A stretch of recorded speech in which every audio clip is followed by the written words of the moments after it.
It's somewhat rare for cats to befriend other species, but there's another domestic animal that makes an art of it: dogs. Waffles is a 2-year-old Hungarian Vizsla. She's the perfect family dog for college professor Bethany Swindle. Waffles loves everybody. She's a clown.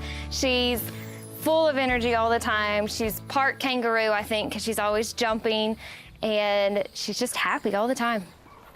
Waffles has a rather unusual best buddy, who's currently asleep in the closet. Come on, sleepyhead. Good morning. This is June, a 3-year-old raccoon. Waffles, can you get her up? Can you get her up? Get her up, Waffles. June became an unexpected member of Bethany Swindle's family when she fell out of a tree as a 1-week-old kit. We found her outside. She was at the bottom of a big oak tree.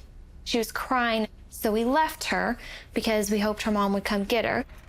Several hours later, when June's mother hadn't shown up, Bethany felt compelled to act. So we took her inside and we warmed her up and we hydrated her. The next day, we put her back outside and we found out that her mom had been hit by a car. And so June didn't have a mom, and so she needed the help to be able to live. In some states, it's against the law to care for wild animals without a license, but not in Arkansas. Orphan raccoons stand the best chance of surviving in the wild if they're raised in a group. So Bethany tried to find someone who was already caring for raccoons. But June was a late-season kit, and there were no others of the same age she could join. So Bethany rolled up her sleeves and became a raccoon foster mom. 4 months later, June was healthy, weaned, and ready to leave. The goal with June was to rescue her and release her. And we started on the release part, and we would leave her outside so she'd get comfortable. But she would just come up to the door and scratch and cry until we let her back in. Wild animals should be just that, not living in people's homes. But June never got the memo.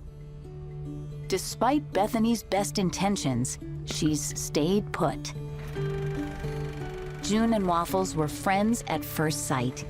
Having missed out on playing with siblings, June made up for lost time, which also worked for young Waffles.